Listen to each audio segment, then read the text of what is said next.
السلام علیکم ورحمۃ اللہ وبرکاتہ ان الحمد للہ نحمده ونستعینه ونستغفره ونعوذ باللہ من شرور انفسنا ومن سیئات اعمالنا من يهده الله فلا مضل له ومن يضلل فلا هادي له واشهد ان لا اله الا الله وحده لا شريك له واشهد ان محمدا عبده ورسوله اما بعد فإن خير الحديث كتاب الله وخير الهدي هدي محمد صلى الله عليه وسلم وشر الأمور محدثاتها وكل محدثة بدعة وكل بدعة ضلالة وكل ضلالة في النار.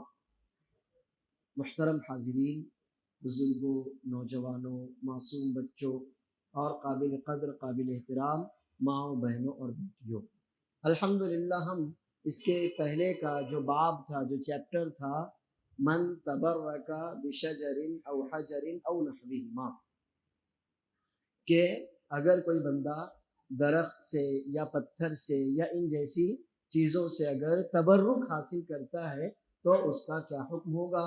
الحمدللہ ہم یہ باب مکمل کر چکے ہیں. آج ہمارے سامنے نیا باب ہے اور وہ ہے باب ما جاء فی الذبح لغیر اللہ.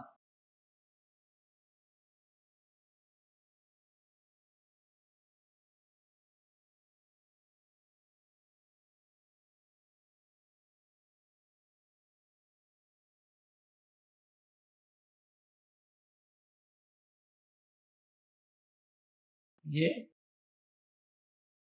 نواں چیپٹر ہے کتاب التوحید، شیخ الاسلام محمد بن عبد الوہاب رحمہ اللہ کی کتاب جو ہم پڑھ رہے ہیں، اس کا نواں درس، نواں سبق، نواں باب ہے باب ما جاء فی الذبح لغیر اللہ.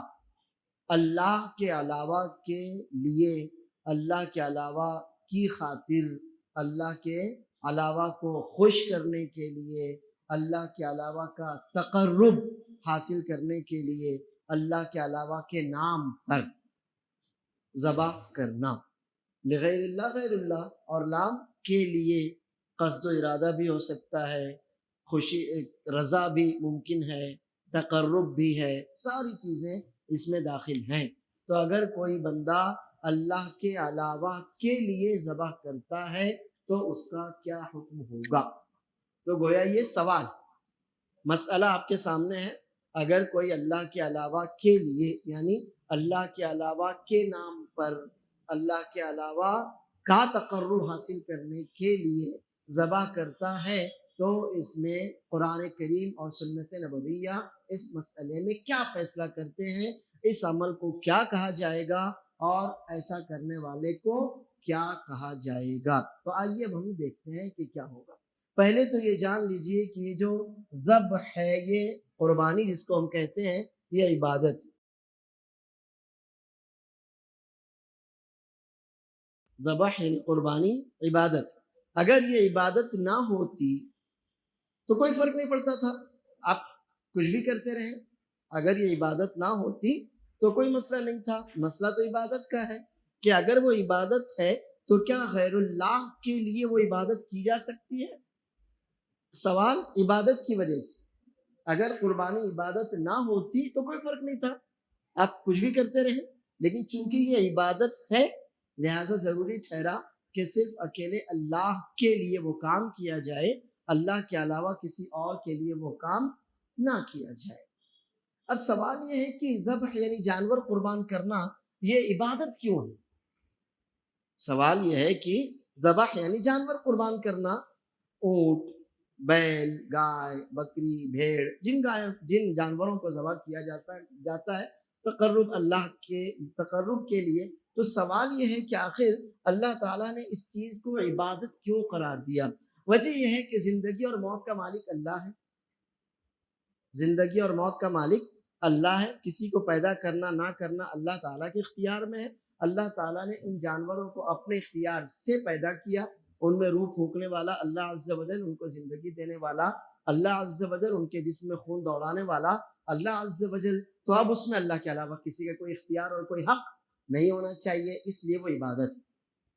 جانوروں کو پیدا اللہ عز و جل نے کیا، ان کو زندگی اللہ عز و جل نے دی، ان کے جسموں میں خون اللہ عز و جل نے دوڑایا.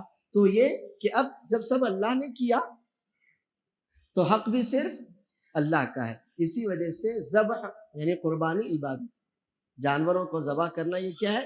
عبادت ہے. اور جب عبادت ہے تو کوئی بھی مسلمان صاف طور پر کہے گا کہ اگر یہ عبادت ہے تو یہ کام اللہ کے علاوہ کسی اور کے لیے کسی بھی صورت میں جائز نہیں. اب آئیے ہم یہ دیکھتے ہیں اسی ذبح کو لے کر کچھ مزید باتیں. ایک تو یہ ہے کہ سوال آپ سے پوچھتا ہوں، آپ ذرا جواب دیجئے. اللہ کے لیے ذبح کیا جائے یعنی اللہ کا تقرب اللہ کے لیے، اللہ کھائے گا تھوڑی.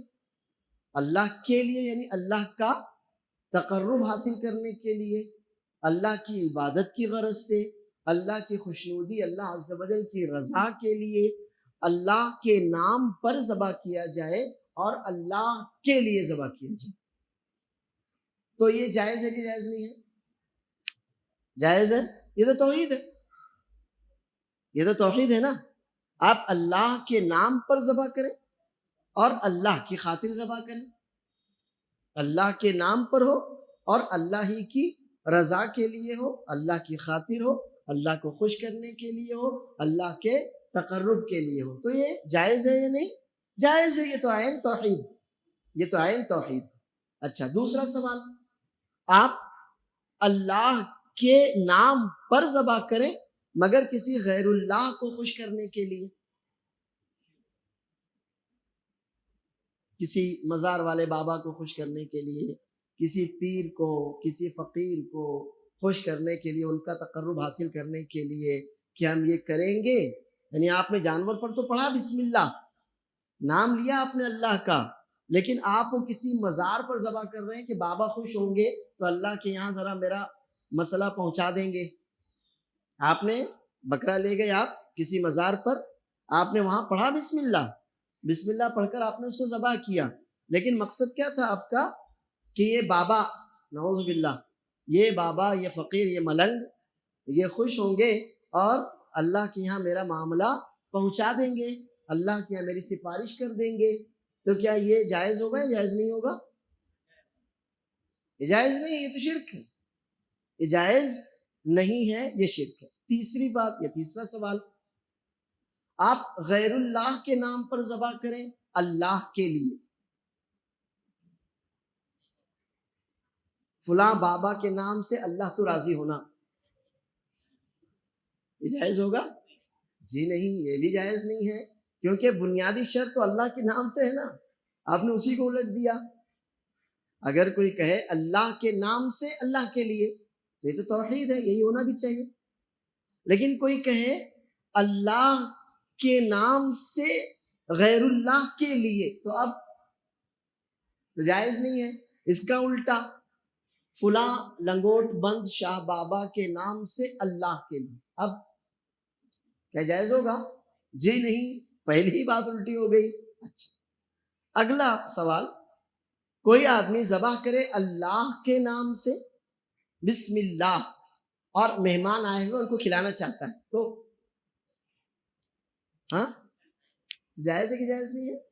بالکل جائز ہے. یہ کوئی عبادت تو ہے نہیں. عبادت اس وقت ہوتی جب آپ اللہ کا تقرب حاصل کرنے کے لیے کرتے، لیکن ویسا کچھ نہیں ہے. آپ نے کہا کہ اچھا میرے یہاں مہمان آئے ہوئے ہیں، مجھے ان کی ضیافت کرنا چاہیے، خاطرداری کرنا چاہیے، چلو میں بکرا ذبح کرواتا ہوں، اللہ کے نام سے میں ذبح کرتا ہوں، مہمانوں کو کھلاؤں گا. تو یہ جائز ہے کہ جائز نہیں ہے؟ جی ہاں، کیونکہ نیت عبادت کی ہے کیا؟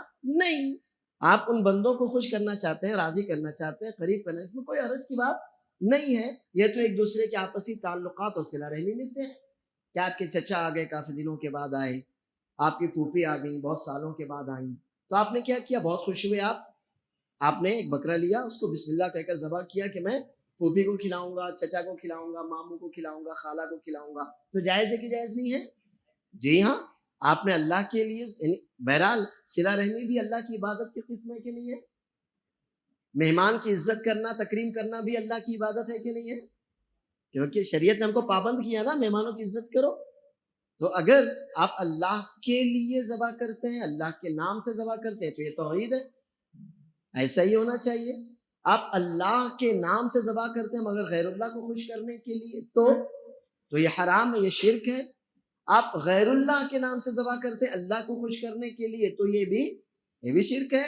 اور آپ اللہ کے نام سے ذبح کرتے ہیں خود کھانے یا کسی اپنے رشتہ دار دوستوں کو کھلانے کے لیے، تو اس میں کوئی حرج کی بات نہیں ہے، اس میں کوئی بھی حرج کی بات نہیں. اللہ فرماتا ہے وَلَا تَأْكُلُوا مِمَّا لَمْ يُذْكَرِ اسْمُ اللَّهِ عَلَيْهِ وَإِنَّهُ لَفِسْقٌ. جن جانوروں کو ذبح کرتے ہو اللہ کا نام نہ لیا گیا آپ اس کو مت کھائیے. کیوں؟ کیونکہ وہ فسق کا مطلب ہوتا ہے شریعت کی حدود سے باہر نکل جانا. کیونکہ وہ کیا ہے؟ فسق ہے، یعنی اللہ کی حدود سے باہر نکل جانے والا کام ہے، بڑا گناہ. اسی طرح اللہ فرماتا ہے انما حرم علیکم المیتۃ والدم ولحم الخنزیر وما اہل به لغیر اللہ. اور اسی طرح وما اہل لغیر اللہ بھی، کہ اللہ تعالیٰ نے آپ کے لیے مردار مچھلی کا حکم اس میں نہیں. ورنہ آپ سوال کریں گے شیخ مچھلی ہم کو زندہ کہاں سے ملے گی کہ ذبح کریں؟ نہیں، مچھلی نہیں، اور ایک ٹڈی، تو ان کا حکم تو الگ ہے.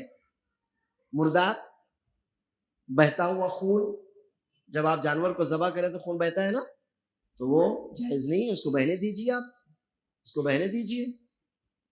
خنزیر اس کا گوشت ہو یا کچھ بھی ہو، اللہ نے گوشت کہا کیونکہ اصل مقصود تو وہی ہوتا ہے.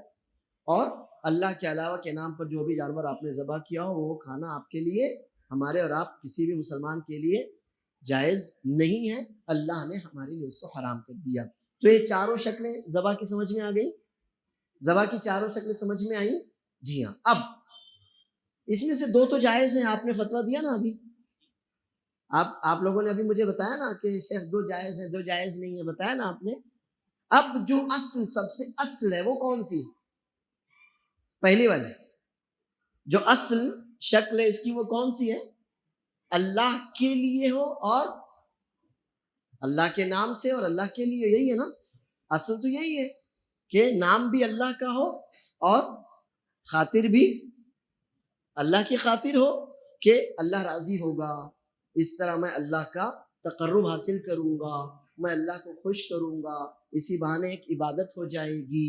تو یہ جو سب سے پہلی قسم ہے یہ اصل ہے، جو پہلی قسم ہے یہ اصل ہے. اور یہ جو قسم ہے اس کے تحت 4 باتیں آ سکتی ہیں، 4 طرح کی قربانیاں اس کے تحت آ سکتی ہیں. یہ جو پہلی قسم ہے نا، اللہ کے نام سے ذبح کریں اور اللہ کا تقرب حاصل کرنے کے لیے ذبح کریں، اس کے تحت کتنی قربانیاں آ سکتی ہیں؟ کتنی؟ 4. سن رہے میری بات؟ ہاں. تو سب سے پہلی تو آپ عید الاضحیٰ کے موقع پر قربانی کرتے ہیں؟ عید الاضحیٰ کے موقع پر قربانی کرتے کہ نہیں کرتے؟ عید الاضحیٰ کی جو قربانی ہے یہ اللہ کے نام پر ہوتی ہے کہ نہیں ہوتی ہے نا؟ اور کس لیے ہوتی ہے؟ کھانے کھلانے کے لیے نہیں ہوتی، وہ تو بات سیکنڈری ہے. وہ اصل کیوں ہوتی ہے؟ وہ اللہ کا تقرب حاصل کرنے کے لیے ہے نا. اچھا، دوسری حج.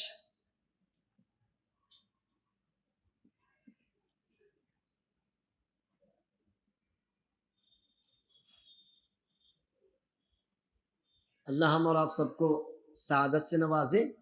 آدمی جب حج کرتا ہے حج تمتع، اب آپ پوچھیں گے شیخ یہ تمتع کیا ہے، یہ قران کیا ہے؟ تو شیخ کا جواب یہ ہے کہ اس کے لیے آپ انشاءاللہ آنے والے اتوار کو اپنی اسی مسجد میں حاضر رہیے. انشاءاللہ ساری باتیں اللہ نے چاہا تو سمجھ میں آئیں گی.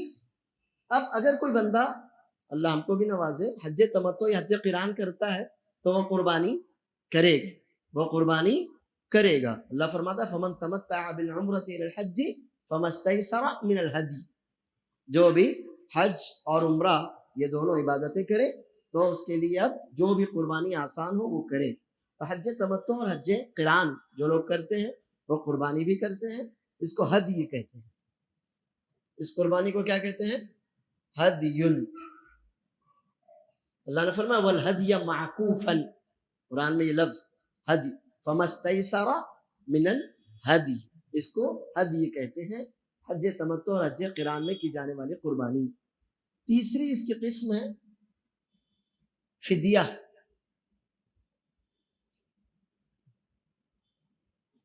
جس کو آپ لوگ دم کہتے ہیں. سنا ہوگا نا آپ نے کہ حج کرنے گئے تھے لیکن ایک مسئلہ ہو گیا تو کیا دم دینا پڑے گا. وہ دم جو ہے وہ اصل فدیہ ہے. کیا ہے وہ؟ فدیہ. اللہ نے فرمایا وَلَا تَحْلِقُوا رُؤُوسَكُمْ حَتَّى يَبْلُغَ الْهَدْيُ مَحِلَّهُ. آپ نے جب احرام باندھا ہوا ہے تو اب جب تک قربانی نہیں ہو جاتی آپ اپنے سر کے بال نہیں مونڈ سکتے. لیکن فمن کان منکم مریضا او فمن کان مریضا او به اذى من رأسه ففدیۃ من صیام او صدقۃ او نسک. اگر کوئی بیمار ہو جائے اور یا سر میں ایسی تکلیف ہو جائے کہ اس کی وجہ سے بال کاٹنا ضروری ہو جائے, اللہ نہ کرے سر میں زخم لگ گیا بڑا, اب اس کی وجہ سے بال منڈوانا ضروری ہو گیا, تو کیا کرنا پڑے گا؟ ففدیۃ من صیام او صدقۃ او نسک. تو اس کو تین میں سے کوئی ایک کام بطور فدیہ کرنا پڑے گا, وہ روزہ رکھے, صدقہ دے, یا پھر قربانی کرے. اس قربانی کو کیا کہتے ہیں؟ فدیہ. اللہ نے فرمایا فدیہ, اور ہم لوگ عام زبان میں اس کو کیا کہتے ہیں؟ دم دینا. ٹھیک. اس کی چوتھی قسم ہے عقیقہ.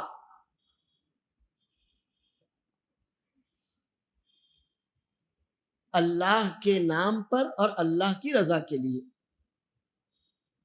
اس کی پہلی قسم تو عید الاضحیٰ کی جو قربانی ہم کرتے ہیں انشاءاللہ کریں گے آنے والے 2 مہینے میں, 10 ذی الحجہ, 11 ذی الحجہ, 12 ذی الحجہ, 13 ذی الحجہ کو.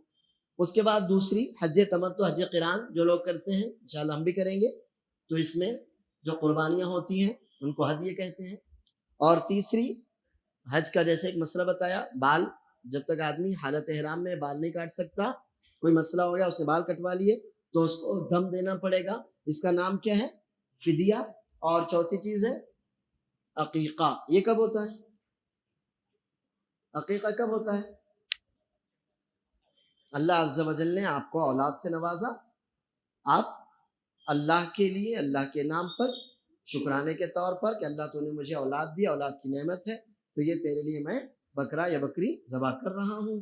اگر اللہ نے بیٹا دیا تو 2 بکرے ذبح کیجئے, فیمیل سے کوئی فرق نہیں پڑتا, اور اگر بیٹی ہے تو 1, اور اگر اللہ نے آپ کو بیٹا دیا مگر استطاعت نہیں ہے تو 1 بھی کر سکتے ہیں, کر لینا چاہیے. بعض علماء نے اس کو واجب کہا ہے. تو یہ 4 جو قربانیاں ہیں ان کا تعلق کون سی قسم سے ہے؟ پہلی قسم سے.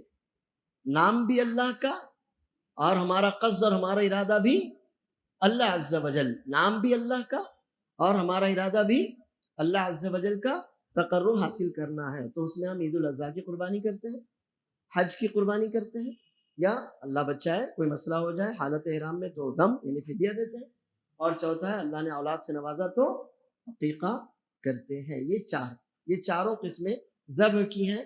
اللہ کے نام پر ہم کریں گے بسم اللہ, اور اللہ کو خوش کرنے, اللہ کو راضی کرنے کے لیے کریں گے. اور دوسری قسم جائز کی کہ نام تو اللہ کا ہی ہوگا مگر کھانا کھلانا مقصود ہوگا. نام تو ہم اللہ کا ہی لیں گے, بسم اللہ کہہ کر ہی ذبح کریں گے, لیکن کیوں ذبح کر رہے ہیں؟ اپنے رشتہ داروں یا دوستوں یا گھر والوں کو کھلانے کے لیے. تو یہ جائز ہے, اس میں بھی کوئی حرج کی بات نہیں ہے. لیکن 2 شکلیں جو میں نے بتایا کہ نام تو اللہ کا لے رہے ہیں لیکن غیر اللہ کو راضی کرنا چاہتے ہیں تو یہ حرام ہے, اور اس کا الٹا غیر اللہ کے نام پر کر رہے ہیں اور اللہ کو راضی کرنا چاہتے ہیں تو یہ بھی حرام ہے. یہ دونوں شکلیں جائز نہیں ہیں. جائز جو شکلیں وہ میں نے آپ کے سامنے رکھی. اب یہ ہو گیا مسئلہ باب ما جاء فی الذبح لغیر اللہ. اب ہم نے آپ کو یہ تو بتا دیا کہ قربانی عبادت ہے تو کیوں ہے, اب اللہ عز و جل نے بھی اس کو عبادت قرار دیا. آئیے ہم وہ آیتیں دیکھتے ہیں جو شیخ الاسلام محمد بن عبد الوہاب رحمہ اللہ نے اس باب کے تحت ذکر کی ہیں. باب ما جاء فی الذبح لغیر اللہ. آیتیں 2 8ویں پارے سورۃ الانعام کی بالکل آخر کی آیتیں ہیں. آیتیں آپ ہمیشہ سنتے ہیں, یاد ہوں گی آپ کو. اللہ عز و جل فرماتا قل ان صلاتی ونسکی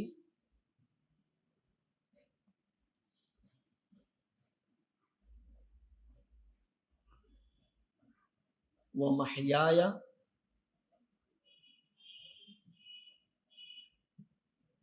ومماتی للہ رب العالمین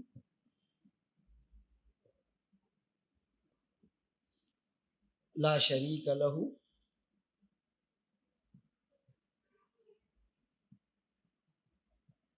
وبذالک امرت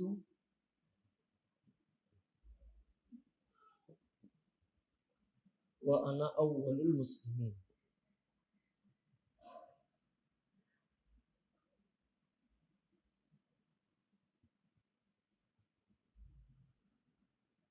قل نبی صلی اللہ علیہ وسلم کو اللہ عز و جل حکم دے رہا ہے، آپ کہیے ان صلاتی، صلاۃ آپ جانتے ہیں، ابھی ہم نے جو پڑھی عشاء، صلاۃ نمازیں ہماری جن کو ہم نماز کہتے ہیں، فجر، ظہر، عصر، مغرب، عشاء، جمعہ، عیدین، استسقاء وغیرہ جو بھی نمازیں ہیں. ان صلاتی و نسکی، نسک عربی زبان کے اعتبار سے عبادات کو کہتے ہیں. اگر آپ لغت میں ڈکشنری میں اس کا معنی دیکھیں گے تو اس کا معنی کیا ہوتا ہے؟ عبادت. اللہ فرماتا ہے وَلِكُلِّ أُمَّةٍ جَعَلْنَا مَنْسَكًا، وَلِكُلِّ أُمَّةٍ جَعَلْنَا مَنْسَكًا، منسک، نسک، ہم نے ہر امت کو ان کی عبادتوں کے طور طریقے بتا دیے ہیں. اسی سے نسک ہے یعنی عبادتیں. اور اس کا یہ عام معنی ہے لغت کے اعتبار سے، اور دوسرا معنی اس کا جو خاص ہے، شریعت نے جو معنی ہم کو دیا یا یہاں اس آیت میں جو دیا گیا وہ ہے قربانی. کون سا ہے وہ؟ قربانی. اب مفسرین کی دونوں رائے ہیں. بعض مفسرین کہتے ہیں اس میں عبادت کے معنی میں رکھا جائے تو اس میں قربانی بھی آ جاتی ہے، اور بعض مفسرین کہتے ہیں کہ نہیں، یہاں پر ہم قربانی ہی کا معنی مراد دیں گے تو بھی کوئی حرج کی بات نہیں ہے، کیونکہ قربانی بھی کیا ہے؟ قربانی عبادت. تو آپ کہہ دیجئے نبی صلی اللہ علیہ وسلم ان صلاتی، میری نمازیں، و نسکی، میری عبادتیں یا میری قربانی دونوں، و محیای و مماتی، میری زندگی میری موت، جو بھی معاملات ہیں میری زندگی سے متعلق، میری موت سے متعلق، یہ سارے کے سارے کس سے جڑے ہوئے ہیں؟ للہ رب العالمین. اب اس میں دیکھیے آپ دھیان دیجئے، قل ان صلاتی و نسکی، اس کا تعلق عبادت سے.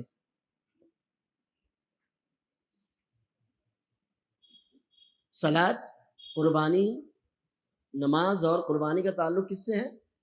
عبادت سے ہے. اور جینے اور مرنے کا تعلق اللہ کی ربوبیت سے. جینے اور مرنے کا تعلق کس سے ہے؟ زندگی دینے والا کون ہے؟ اللہ ہے. تو اللہ رب ہونے کی حیثیت سے زندگی دیتا ہے نا. شروع میں آپ اچھی طرح جان چکے ہیں کہ اللہ عز و جل ہمارا رب ہے. رب کا مطلب سارے کام انجام دینے والا. اس نے ہم کو پیدا کیا، پوری دنیا کو پیدا کیا، ہماری زندگی گزارنے کے جو بھی سامان ہو سکتے تھے وہ سارے کے سارے اس نے ہمارے لیے مہیا کیے، اویلیبل کیے.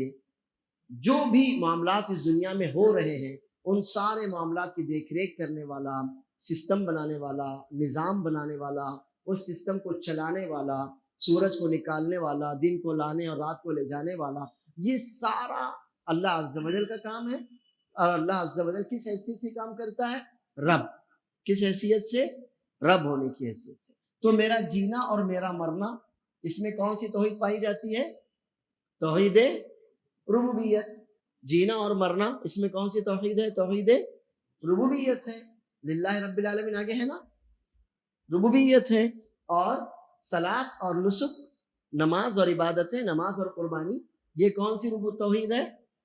توحید عبادت، توحید الوہیت بھی کہہ لیجیے آپ، توحید الوہیت، توحید عبودیت، توحید عبادت، جو بھی آپ کہہ لیں. تو اس چھوٹی سی آیت میں اللہ عز و جل نے توحید الوہیت بھی ذکر کی، توحید ربوبیت بھی ذکر کی، اور رب العالمین یا للہ، یہ توحید اسماء و صفات. اللہ اللہ کا نام ہے نا، رب اللہ کا نام اور اللہ کی صفت ہے نا. تو توحید اسماء و صفات ہوئی کہ نہیں ہوئی؟ تو اس چھوٹی سی آیت میں اللہ تعالیٰ نے توحید کی کتنی قسمیں بیان کی؟ 3. اور توحید کی کتنی قسمیں ہیں؟ 3. یہی ہے توحید ربوبیت، اللہ عز و جل کا آپ اپنا مالک، اپنا رب، اپنا خالق، اپنا مدبر مانے، یہ توحید ربوبیت ہے. پھر جب آپ نے مان لیا کہ اللہ ہی ہے جو سب کرتا ہے تو اب آپ اللہ کی عبادت کریں، یہ توحید الوہیت. اور پھر اللہ تعالیٰ کے جو بھی نام ہیں، جو بھی اس کی ایٹریبیوٹس، کوالٹیز، صفات ہیں، آپ ان کو تسلیم کریں. یہ کون سی توحید ہے؟ توحید اسماء اور صفات. تو اس آیت میں اللہ تعالیٰ نے سب ذکر کیا کہ نہیں؟ توحید عبودیت بھی آ گئی، ربوبیت بھی آ گئی، اور اسماء و صفات بھی آ گئی. اس کے بعد دیکھیے لا شریک لہو، اللہ کا کوئی شریک نہیں. اللہ کی ذات میں کوئی شریک ہے کیا؟ بیوی، ماں باپ، بیٹا بیٹی کوئی ہے کیا؟ جی نہیں. اللہ کی ذات میں کوئی شریک نہیں. اللہ کی صفات میں کوئی شریک ہے کیا؟ یعنی اللہ تعالیٰ بارش برساتا ہے، کوئی اور بھی ہے کیا؟ نہیں. اللہ کے جو کام ہیں ان کاموں میں کوئی شریک ہے کیا؟ اللہ رزق دیتا ہے، کوئی اور بھی دیتا ہے؟ اللہ زندگی دیتا ہے، کوئی اور بھی دیتا ہے؟ جی نہیں. تو اللہ تعالیٰ کی ذات میں، اس کی صفات میں، اس کے کاموں میں کوئی شریک نہیں. تو اللہ کی عبادت میں کوئی شریک ہو سکتا ہے کہ پھر نہیں؟ جب سب اللہ کا تو عبادت بھی صرف اللہ کی. تو لا شریک لہو میں ساری باتیں آ جاتی ہیں. لا شریک لہو میں ہر طرح کے شرک کی نفی ہو جاتی ہے. لا شریک لہو جب ہم ایک چھوٹا سا جملہ کہتے ہیں تو اس میں کتنے شرک کی نفی ہوتی ہے؟ جو بھی ہو سکتا ہو. اللہ کی ذات میں کوئی شریک نہیں، اللہ کی صفات میں کوئی شریک نہیں، اللہ کے کاموں میں کوئی شریک نہیں، تو اللہ کی عبادت میں کوئی شریک نہیں. ہر طرح کے شرک کی نفی آپ نے کیا کہہ کر دی؟ لا شریک لہو. وَبِذَلِكَ أُمِرْتُ، اور مجھے اسی کام کو حکم دیا گیا. کس کام کا؟ کیا ہے؟ توحید اور شرک تو ہے نا. توحید پر جمے رہنے اور شرک سے بچنے. تو وَبِذَلِكَ أُمِرْتُ، مجھے اسی کام کا حکم دیا گیا. یعنی توحید پر جمے رہنے، اکیلے اللہ کی عبادت کرنے اور شرک سے بچے رہنے کا اللہ نے مجھے حکم دیا ہے. مجھے اسی بات کا حکم دیا گیا. وَأَنَا أَوَّلُ الْمُسْلِمِينَ، اور میں مسلمانوں میں بھی کیسا ہوں؟ سب سے پہلا ہوں. میں پہلا مسلمان ہوں. تو اب پہلے پر تو ہم بعد میں آتے ہیں، پہلے مسلم. تو اس کا مطلب یہ ہے کہ جو آدمی توحید پر جمع رہے، شرک سے بچا رہے، وہ کیا ہے؟ یہ مسلم کا ڈیفینیشن یہی ہے. کوئی آپ سے مسلم کا ڈیفینیشن پوچھے کہ بھائی یہ مسلم کیا ہے، تو آپ بس 2 آیتیں پڑھنے کی ہے. مسلم کا ڈیفینیشن یہ ہے: توحید پر جمے رہیے، شرک سے بچے رہیے، اکیلے اللہ کی عبادت کیجئے، اللہ سے ہر طرح کے شرک کی نفی کیجئے. لا الہ الا اللہ، یہی ہے کہ نہیں ہے؟ تو یہ کلمہ لا الہ الا اللہ کی پوری تفسیر ہو گئی کہ نہیں ہو گئی؟ یہ جو 2 آیتیں ہیں کس کی تفسیر ہیں؟ لا الہ الا اللہ کی تفسیر ہے کہ نہیں ہے؟ جی ہاں. اور یہی مسلم کا ڈیفینیشن ہے، مسلم کی تعریف ہے جو اللہ عز و جل نے ان 2 آیتوں میں بتائی. اس کے بعد اب یہ لفظ ہے وَأَنَا أَوَّلُ الْمُسْلِمِينَ. تو اول اگر رسول اللہ صلی اللہ علیہ وسلم مراد ہے کہ حکم تو آپ ہی کو دیا گیا، تو یہ بھی کلیئر ہے کہ سب سے پہلے مسلمان اس امت میں کون ہے؟ اس امت میں سب سے پہلا مسلمان کون؟ خود رسول اللہ صلی اللہ علیہ وسلم نا. وَأَنَا أَوَّلُ الْمُسْلِمِينَ، اس امت میں سب سے پہلا مسلمان تو خود رسول اللہ صلی اللہ علیہ وسلم ہی ہیں. اور اگر اول کا مطلب ہوتا ہے سب سے آگے بڑھنے والا، تو رسول اللہ صلی اللہ علیہ وسلم تو سبھی سے آگے ہیں. سب سے پہلے جنت کس کے لیے کھلے گی؟ جنت کا دروازہ کون کھٹکھٹائے گا؟ سفارش کون کرے گا؟ حساب لینے کے لیے اللہ کو راضی کون کرے گا؟ جی ہاں. تو ہر اعتبار سے رسول اللہ صلی اللہ علیہ وسلم اول ہوئے کہ نہیں ہوئے؟ اور جب ہم اللہ کے رسول صلی اللہ علیہ وسلم کی امت ہیں، اللہ ہمیں معاف کرے، بہت گناہ ہے، اس کے باوجود رسول اللہ صلی اللہ علیہ وسلم کی امتی ہونے کا شرف تو بہرحال اللہ عز و جل نے ہم کو دیا ہے. تو اب ہمارا بھی کام ہوتا ہے کہ ہم بھی کیسے بنے؟ سب سے آگے رہنے والے بنے. ہم بھی کیسے بنے؟ سب سے آگے رہنے والے بنے. یہ 2 آیتیں اس چیپٹر میں ذکر کی گئیں، جن میں سے اصل ٹکڑا تھا ہمارا وَنُسُكِي، میری عبادت یا میری قربانی. تو اب اللہ نے بتایا کہ سارا کا سارا کام آپ کا کس کے لیے ہونا چاہیے؟ اللہ کے لیے ہونا چاہیے. اور پھر اللہ نے یہ بھی بتا دیا کہ اللہ اکیلا ہے، سارے جہانوں کا رب ہے، اس کا کوئی شریک نہیں. رب العالمین، سارے جہانوں کا رب. اللہ کے علاوہ جو بھی ہے وہ عالم ہے، اللہ کے علاوہ جو بھی ہے وہ عالم ہے. تو اللہ تعالیٰ پوری کائنات کل مخلوقات کا رب ہے، اس کا کوئی شریک نہیں. آپ کے سارے کام اکیلے اللہ کے لیے ہونا چاہیے. تو سمجھ میں آیا کہ قربانی عبادت ہے. سمجھ میں آیا نا؟ دلیل ملی کہ قربانی عبادت ہے. آئیے دوسری آیت دیکھتے ہیں، یا تیسری آیت آپ کہہ لیں. انا اعطیناک الکوثر، ہم نے آپ کو، اے نبی صلی اللہ علیہ وسلم، ہم نے آپ کو کوثر دیا. کوثر کے 2 معنی ہیں. ایک تو آپ جانتے ہیں جنت کی نہر، ایک تو آپ جانتے ہیں جنت کی نہر کوثر ہے. اور اسی طرح اس کا جو اصل معنی ہوتا ہے وہ ہے خیر کثیر. کوثر کا جو معنی ہوتا ہے وہ کیا ہے؟ خیر کثیر، یعنی اتنا زیادہ خیر، اتنی زیادہ بھلائیاں جو کم نہ ہو، ختم نہ ہو. کوثر کا کیا مطلب ہوتا ہے؟ خیر کثیر، یعنی اتنا زیادہ خیر، اتنی زیادہ اچھائیاں، بھلائیاں، نوازشیں کہ جو نہ کم ہو اور نہ ختم ہو، اور اسی سے نہر کوثر بھی ہے جو انشاءاللہ رسول اللہ صلی اللہ علیہ وسلم کو اللہ عز و جل دے گا، اور نبی صلی اللہ علیہ وسلم کی جو نہر دی جائے گی کوثر، وہ تمام انبیاء کی نہروں سے زیادہ ہر لحاظ سے بڑی بھی ہوگی اور بہترین بھی ہوگی انشاءاللہ۔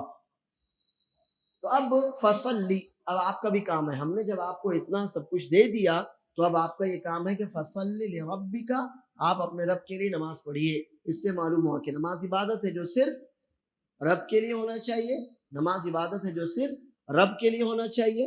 اور دوسری بات اللہ نے فرمایا وَانْحَرْ، قربانی کرنا، نحارا قربانی کرنا، ذبح کے معنی میں۔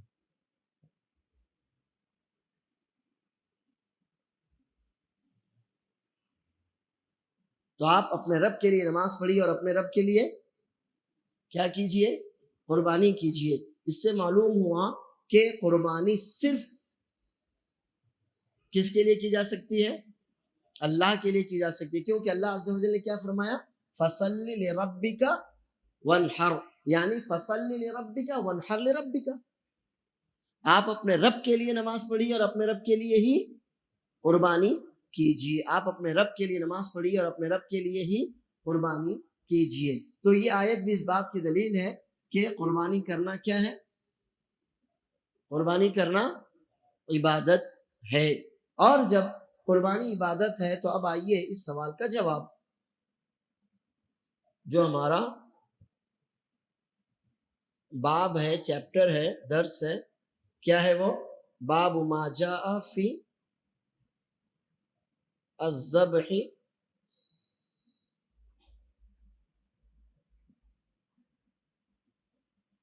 باب ما جاء فی الذبح لغیر اللہ، غیر اللہ کے لیے، غیر اللہ کے نام پر یا غیر اللہ کی رضا کے لیے، غیر اللہ کی خاطر قربانی کرنے کا کیا حکم ہے؟ آپ بتائیے کیا حکم ہے؟ اب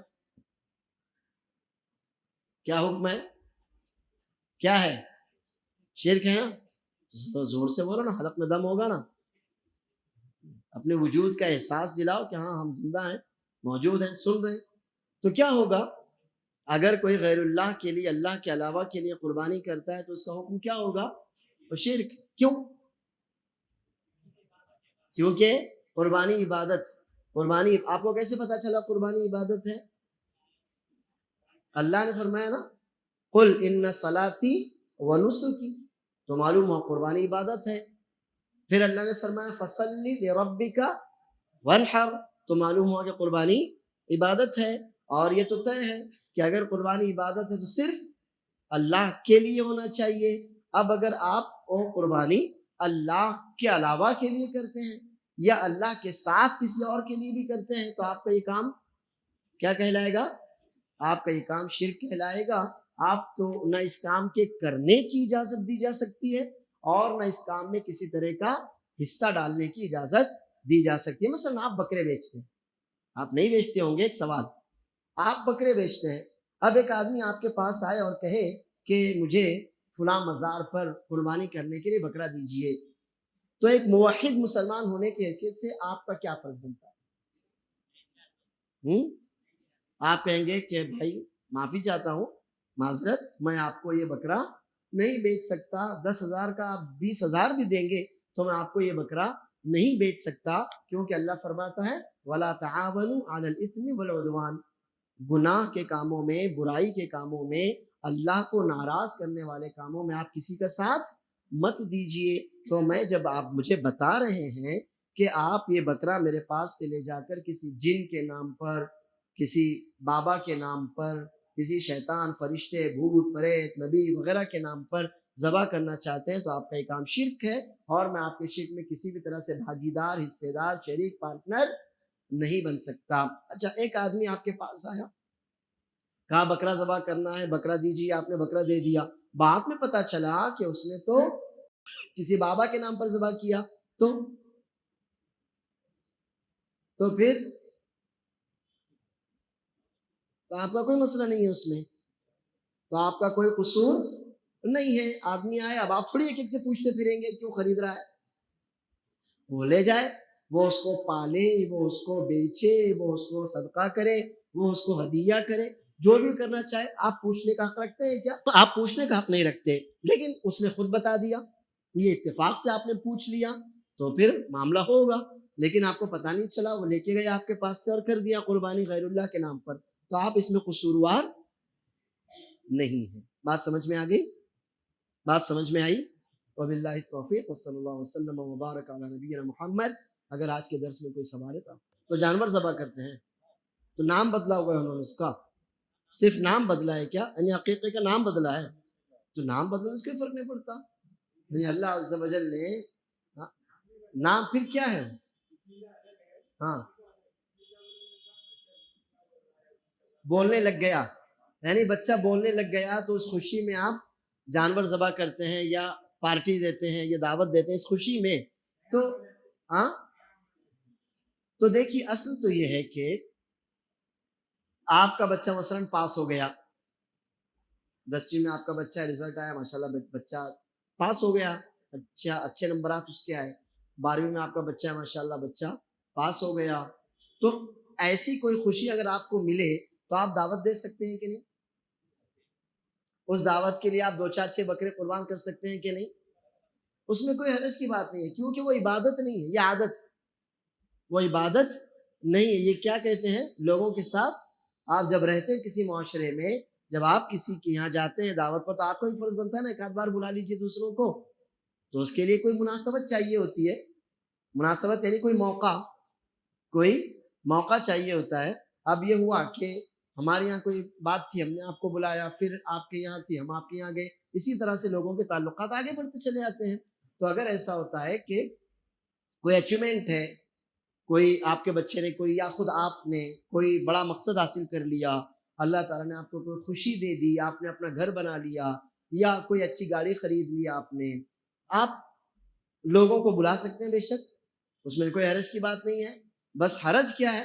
ایک تو یہ ہے کہ وہ اسراف فضول خرچی نہیں ہونا چاہیے، دوسرے تکبر گھمنڈ نہیں ہونا چاہیے، بس بے شک اگر آپ کا بچہ کوئی اچھا سا کسی اچھی جگہ کامیاب ہو جاتا ہے، آپ کی کوئی اچھی جگہ جاب لگ جاتی ہے، کوئی بھی اللہ آپ کو نعمت دیتا ہے تو بے شک آپ اس میں خوش ہو سکتے ہیں، دوسروں کو اپنی خوشیوں میں شریک کر سکتے ہیں، اس میں حرج کی بات نہیں۔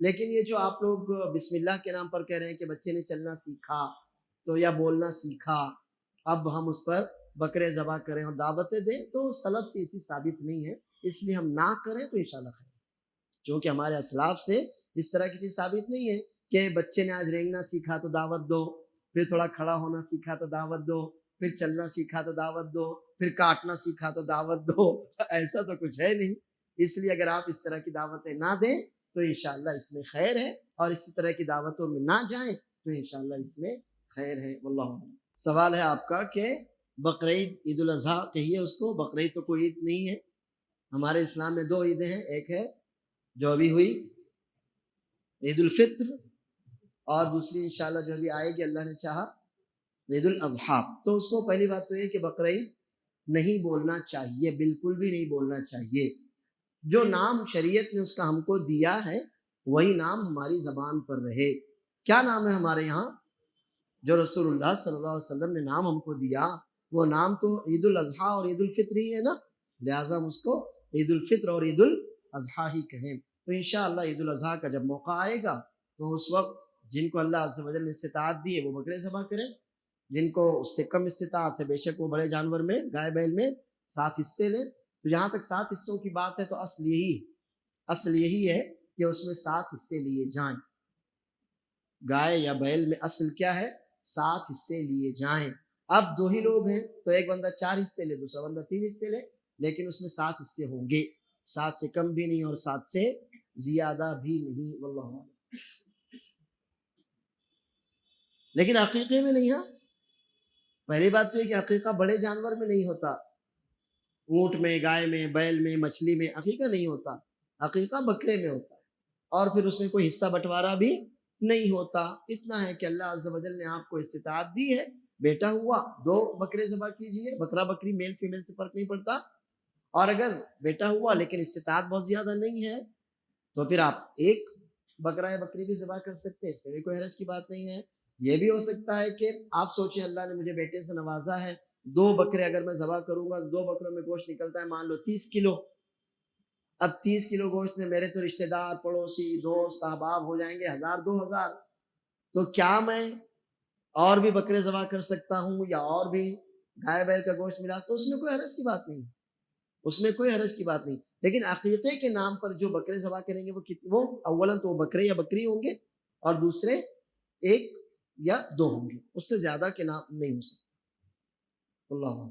دیکھیے اب نام لینا، اگر آپ نام لے لیں تو کسی کے بھی دل میں کدورت نہیں رہ جائے گی، ارے آپ نے میرا نام نہیں لیا. تو بہتر ہے آپ نام لے لیں، بسم اللہ اکبر پڑھ لیں، اچھا ہے. اور ورنہ اگر نام نہ بھی لیں تو سب کی جن جن کی نیت ہے انشاءاللہ وہ نیتوں کا اجر سب کو مل جائے گا. جی بسم اللہ اکبر. جی ہاں جی ہاں، جو 7 لوگ اس میں شریک ہیں اللہ کو معلوم ہے آپ کی نیت ہے، سب کا ہو جائے گا. اور اگر آپ نام لے لیتے ہیں تو مجھ کو بھی تسلی ہو جائے گی. یعنی انہوں نے کیا کیا، اب جیسے ولیمہ ہے، اب مان لیتے سراج بھائی کا ہی ولیمہ ہے، ٹھیک ہے. اب ہو سکتا ہے نا، پاسبل ہے نا، پاسبلٹی. اب مان لیتے ہیں کسی بندے کا ولیمہ ہے، اب اس کو ولیمے میں لوگوں کو کھلانا ہی ہے جو بھی اللہ نے اس کو استطاعت دی. تو اگر وہ سوچتا ہے کہ اللہ نے مجھے بچے دیے تھے مگر میں ان کا عقیقہ نہیں کر سکا تھا، اسی بہانے میں ان کے نام پر ان کی طرف سے جانور بھی ذبح کر دوں گا، عقیقہ ہو جائے گا، اور وہی جو گوشت آئے گا انشاءاللہ میں وہ ولیمے میں کھلا دوں گا. تو اس میں کوئی حرج کی بات نہیں ہے. عقیقے کا جو گوشت ہے وہ آپ کھا بھی سکتے ہیں، کھلا بھی سکتے ہیں، بانٹ بھی سکتے ہیں، اس میں کوئی مسئلہ نہیں ہے. تو اگر اس طرح ہو جائے تو آپ کے ولیمے کا الگ سے خرچہ بھی بچ جائے گا. چلیے اجازت دیجیے، اللہ تعالیٰ ہم کو اور آپ کو علم دے، اس پر عمل کی توفیق بھی دے. السلام علیکم ورحمۃ اللہ وبرکاتہ، وآخر دعوانا الحمد للہ رب العالمین.